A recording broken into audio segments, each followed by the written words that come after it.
일단은 본인의 감정 상태를 잘 관찰해서 내가 혹시 분노가 많나? 짜증이 많나? 의욕이 떨어졌나?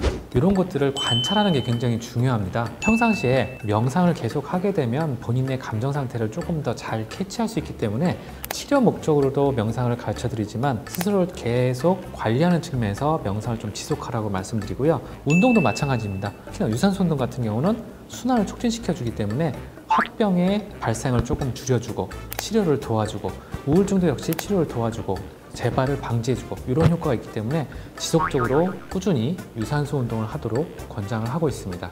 화병은 주부 혹은 이제 40, 50대 중년 여성들만 걸리는 질환이다. 옛날에 주부가 걸렸던 이유가 있습니다.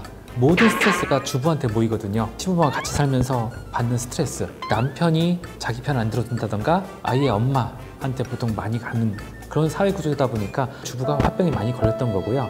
사회 구조가 바뀌면서부터는 남자들이 스트레스를 받는 경우도 굉장히 많아졌습니다. 실제 저희 외래에 오는 환자들을 보면요, 남자 환자들이 5명 중에 1명 정도 됩니다.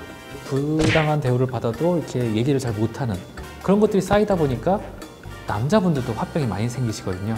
어려서부터 영어 해야 된다, 수학 해야 된다, 선행해야 된다 뭐 이렇게 하면서 스트레스를 받다 보니까 아이들이 유치원 가면서부터 10년 있다가 보통 중고등학생 때거든요. 분노 폭발로 일어나는 경우가 많습니다. 화병이 요즘은 거의 모든 연령층에서 모든 계층에서 다 생긴다고 볼 수 있습니다.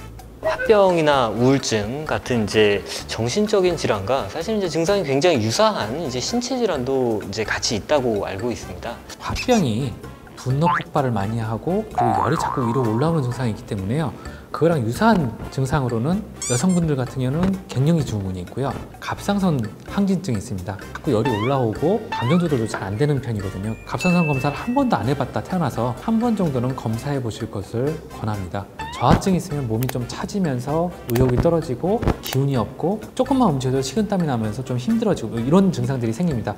우울증하고 비슷하게 기운이 떨어지는 증상들이 나타나는 거거든요. 노년기 때는 치매가 우울증하고 좀 유사할 수 있거든요. 우울증인지 치매인지 구분하는 게 굉장히 중요한 부분이 이제 노년기 때. 건강한 육체, 건전한 정신이라고요. 육체적으로 튼튼해지면 그런 게 좀 예방이 많이 됩니다. 별개라고 생각할 수도 있는데요. 유산소 운동을 하게 되면 기가 막힌 게 좀 순환을 하면서 풀리게 됩니다. 운동을 하는 동안에 사실 다른 생각하는 게 조금 줄어들게 됩니다. 이게 생각을 반복할수록 스트레스를 더 많이 받기 때문에 지금 현재 나 자신에 집중하는 게 좀 필요합니다. 그걸 또 할 수 있는 게 명상입니다. 명상을 통해서 본인의 호흡을 고르고 본인의 내면의 소리에 집중하고 더 심해지는 것을 차단할 수 있는 가장 핵심은 평상시에 스트레스 관리, 마음에 맞는 친구랑 수다 떨기도 이런 도움이 되니까 지속적으로 해주시면 좋을 것 같고요. 도저히 안 되겠다 할 때 계속 참고 계시지 마시고요. 내가 할 수 있는 범위를 넘어선 것 같다 할 때는 빨리 전문가랑 상담을 하셔서 치료를 빨리 시작하는 게 나빠지는 걸 막을 수 있는 좋은 방법이라고 볼 수 있습니다. 교육을 안 받으신 분도 좀 보고 따라 하실 수 있게 저희가 유튜브 채널에 목소리 좋은 전공의 선생님이 녹음을 해 놓으셨거든요. 그래서 그걸 보시면서 따라 하시면 좋을 것 같습니다.